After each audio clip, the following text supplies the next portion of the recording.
Hello friends, today we will discuss the importance of speaking in order to learn better and also how to speak well, that is, speak effectively. Language is a tool for communication and we know that speaking skill is perhaps the most important language skill. We often measure our success in language learning by the extent to which we can use the spoken language. Many students pass out of schools and colleges without any training or practice in speaking in general and public speaking in particular. Many of us still wish we could speak effectively and confidently. Many of us would also vouch that we have never done any speaking assignments either in schools or the colleges we went to. It is important to focus on teaching speaking so that we may learn not only to speak coherently and persuasively, but also do well academically. A simple reason is that we may have done well academically, but we understood the content better when we started teaching it or speaking it, so to say. There are perhaps two main reasons for this.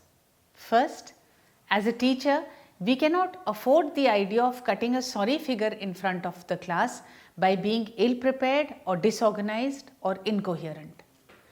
As a student, it is adequate to know the material well enough to appear in an exam. And if we are 80 or 90% correct, then we are declared excellent. It is quite another thing to know a material well enough to lecture on it. As students, we could afford to be brief and even vague in some situations. But as teachers, we cannot risk inaccuracy. In fact, we need to present the subject matter in a variety of ways, enough to motivate even the uninterested students to participate in the class and learn.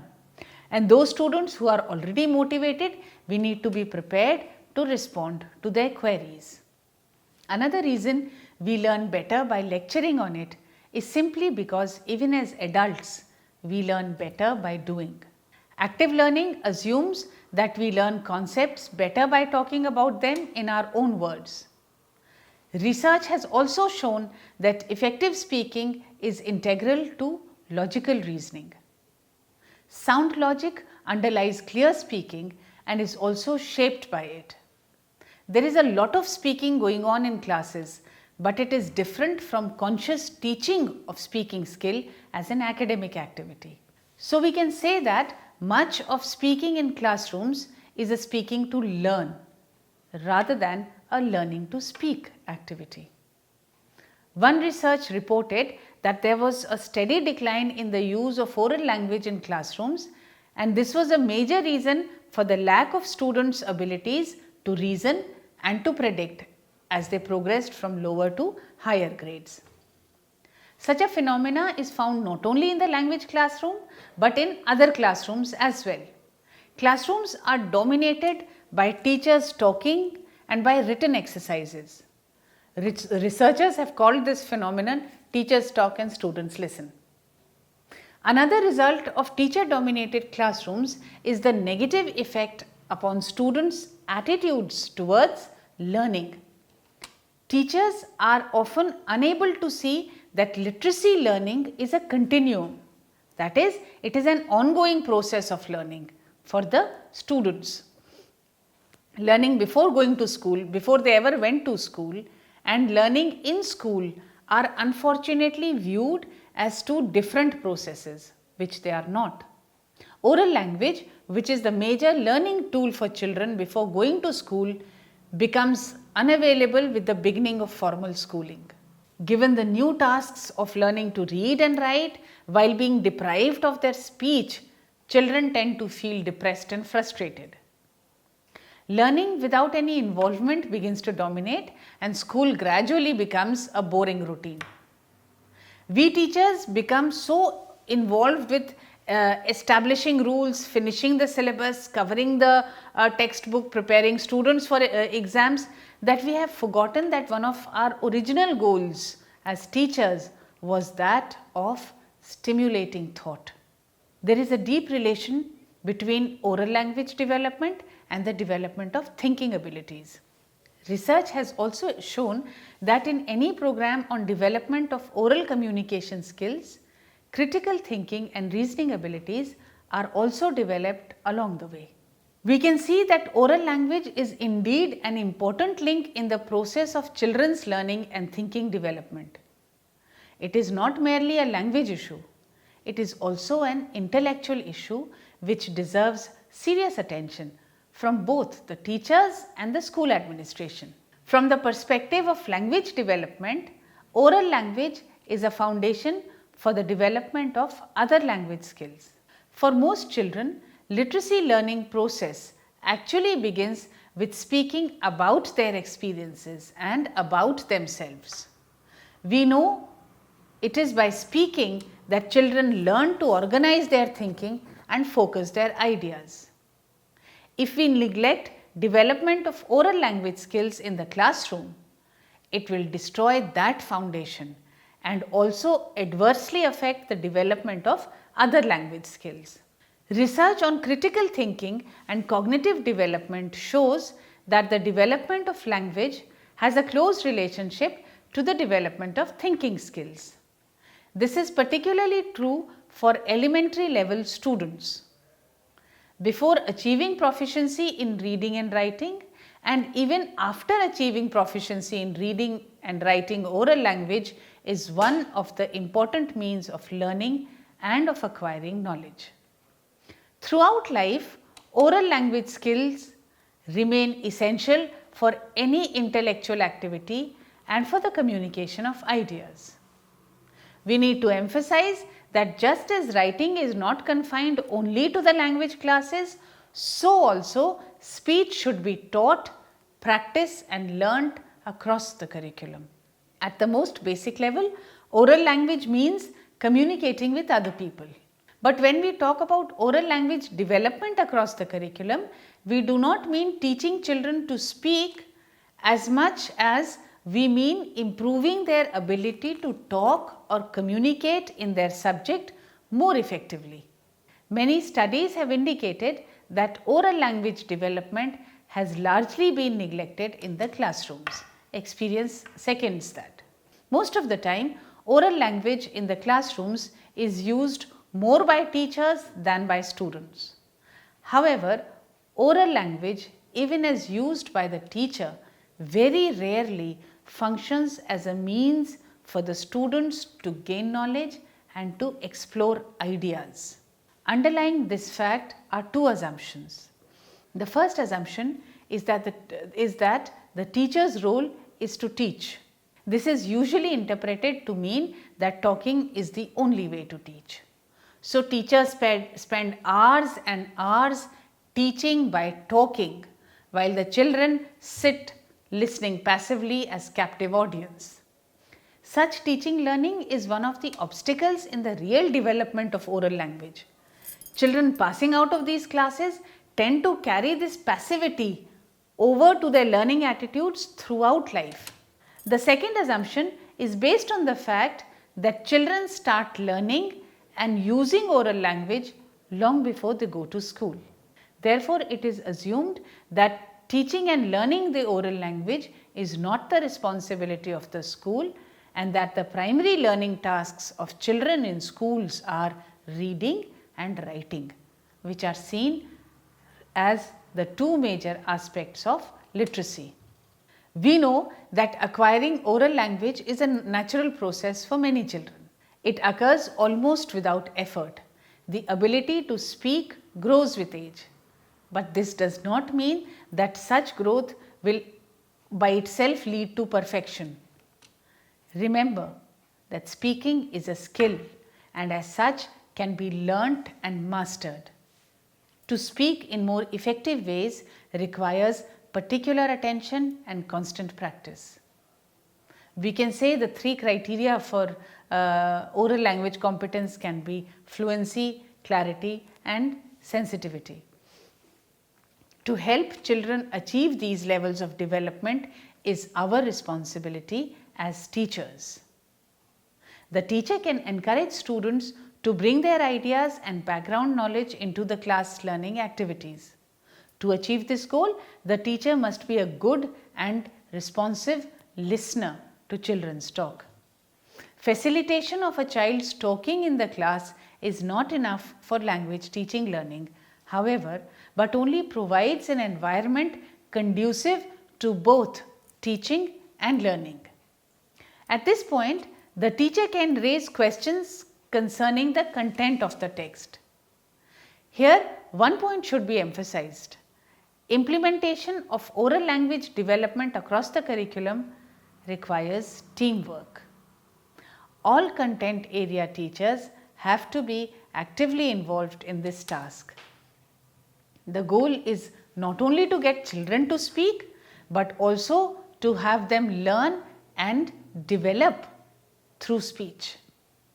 As the children's other language skills develop in the course of time, classroom talk can be directed more towards the goals of exploring ideas found in texts and sharpening the thoughts. Speaking to learn is the vehicle for increasing and deepening knowledge. So, what is speaking? To put it simply, speaking is a communication skill involving the utterance of language through the mouth. Speech is not usually simple basic communication, it involves thinking, knowledge and skills. It also requires practice and training. How can we help our students to develop oral proficiency? What do we need to do as teachers to facilitate that development? Let us think about this. Students need to get some instruction on principles and practices of effective speaking. Depending on your students, it may be general guidelines or maybe a detailed list of do's and don'ts. Also remember, beginning speakers may have nervous habits like fiddling with their buttons or clicking their pen or making sounds which disrupt smooth conversations. So, there are certain things that we can teach our students about effective speaking. It is our responsibility that students develop speaking skills like coherence and persuasiveness. Let us take a topic, and with this topic as our example, let us see how we can teach effective speaking to our students. So, the speaking task is, for instance, your school has decided to install solar panels and start rainwater harvesting.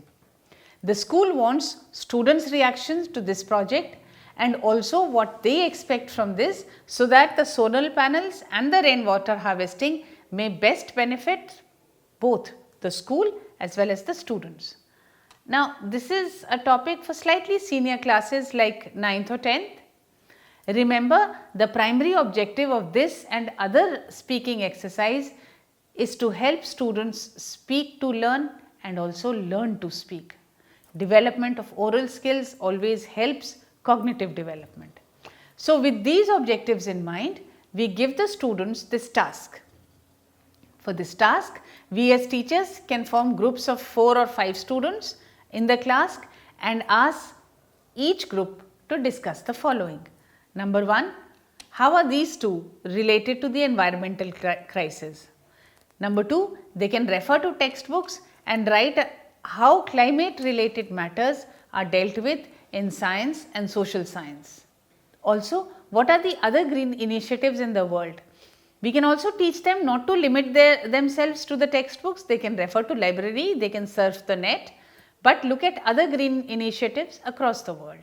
Then ask students to give suggestions of how this project of installing solar panels and rainwater harvesting may be carried out in the school. Ask each group to come to a conclusion by evaluating the pros and cons of different initiatives. And finally, each group should give a presentation in front of the whole class. So, this is a speaking task with an academic purpose. You can also organize this speaking event in the form of a debate with each side presenting its own point of view. This is a good exercise for them to learn not just presentation skills and organization skills, but also develop critical thinking on issues of human concern, on national concern. Students learn to collect and collate material and organize it to make it effective. You can also teach them that their presentations should have an introduction, and here you can teach them to begin with a greeting like good morning respected teachers and my dear friends, yeah, good morning everybody, good afternoon everybody. They can also express the purpose of their presentation. The objective of our presentation is, or they can say we are here today to talk about, this is the purpose. They can also give a structure of their presentation. So, they can say that we are 5 of us in this group and this presentation is divided into 4 or 5 main parts. First we will talk about this, then my colleague will talk about this, next we will this, and finally we will be looking at things. They can also give the timing of their presentation with something like our presentation is going to be for 15 minutes and for the last 5 minutes we will be happy to answer if there are any questions. They can, so they will be handling all that. Then we also talk about these examples are examples of signpost language. Now, what is signpost language?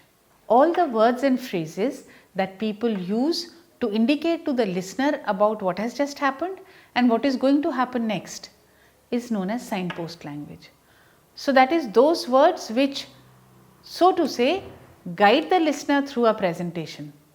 This language, as you have just seen, is usually informal, so it is easy to understand even for the students. When they are presenting, students must have their audience in mind as also the purpose of presentation. Whom did they make that presentation for? For their classroom, the teacher or the principal. This is how they should organize their presentation. Of course, we have said that the spoken part needs to be very clear and very well organized, and depending on the resources and how comfortable students are, they can also use or not use PowerPoint presentations. But it is imperative that students practice their presentations many times before finally presenting it to the class. At this point, let me say that there may be students who lack the confidence to speak unassisted. They may wish to read, which is fine, but make sure that they practice reading their bit many times so that while presenting they may refer to their paper but not completely read from it. This can be distracting for their audience. Besides, practicing will also make them more confident. We all feel nervous, so tell them to take a deep breath and calm down. They should know the topic well, very well. That will give them confidence and control over the presentation. Tell them to use signpost language right through their presentation. Words and phrases like from here we move on to, now we want to talk about, okay, this brings me to my next point. So far we have looked at this phenomena, now let us look at it from a different perspective. All these and such and similar signposts are pauses which help the listener to absorb one point and prepare themselves for the next point. For the speaker, it indicates being well organized and in control of their presentation. At the end, the final speaker may summarize the presentation with something like, to sum up, we feel that, and so on. Teach your students also to conclude their presentations appropriately. They can again use signpost language, like we would like to end by saying, thank you for your attention and the time you gave. This is all we have to say now, and if you have any questions, we are willing to answer. This is one example of helping your students learn to speak so that they may speak to learn. There can be many more examples, like if the school organizes a Swachhta week, then each house in the class can present their work to the rest of the class. Or we may plan a classroom discussion on social issues like gender or discrimination or even climate change. So, spoken assignments can be a group work or pair or even an individual work, that is for the teacher to decide.